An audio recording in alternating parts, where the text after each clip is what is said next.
check out the newest resin book holders that I made this week. I think some of these, especially this one, turned out really, really cool.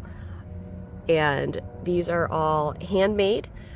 This is the new batch. These 3 here, the last ones that I have from the first batch I did. I actually sold more than half of those at the last event I did, which is awesome. I didn't expect them to be that popular, but I was super happy about it. So this is the new batch here, and I have been refining my technique and learning how to do this a little bit better. So they're not perfect, but they are all handmade with love, and they are all unique. No two are going to be exactly the same. But basically what I do is I've got these molds here, and you can still see flecks of the colored foil from the last batch that I did.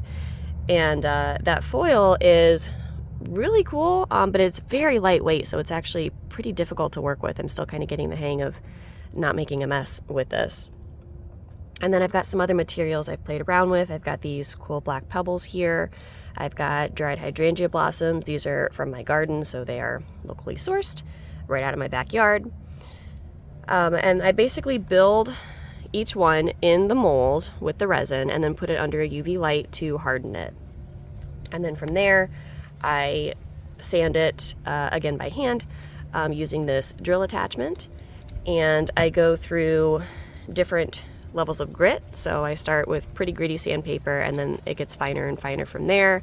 And then with this batch, I started doing the last sanding layer as wet sanding instead of dry sanding to help it get a little bit of a clearer finish on it, which worked out very well. It turned out nice. I like it.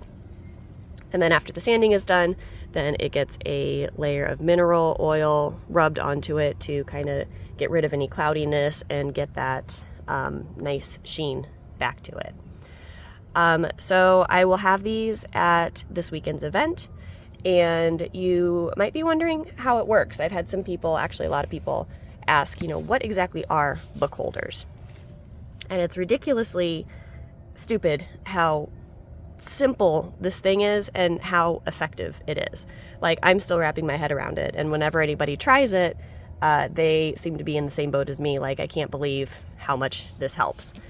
So if you are an avid reader and you are used to holding books, especially, this is a hardcover, it's a pretty thick book, your thumb is pushing the pages apart, and that can just get kind of tiring for your hand, up into your wrist and your thumb itself.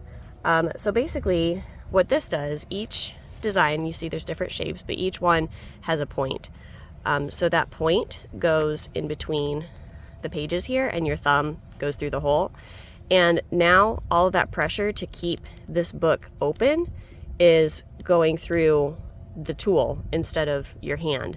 So it's just a lot easier to hold the book open, and it takes that pressure off of you. And it's just, if you love to read and you don't like how it hurts your hand after a while, this will allow you to read a lot more and not be in pain, which is great. And I definitely encourage people to try each shape if they're shopping, because they are a little bit different. This one's got the curves that is not quite the same as the heart-shaped one. So it does have a different feel. This one actually pushes it even further because of the way it's curved to fit the pages. I've got the one that's kind of shaped like a fidget spinner to me. And that one, like I said, each one is different, and each one has a different feel. So I definitely encourage people to give them a try and see which shape feels the best for them. The holes are all the same, since it's just the one mold that I have, so I don't have different sizes for the thumb holes, but you want to make sure that it's big enough that you can fit your thumb in and out pretty easily. So that's just a quick overview. That is the new batch of book holders that I just finished. I was sanding these on my deck after dark last night, so these are brand new, just finished yesterday. And yeah, I will, like I said, have these this weekend and keep making more of them because I'm having fun. I think they're cool and people seem to like them. So make sure you pick one up, shop local.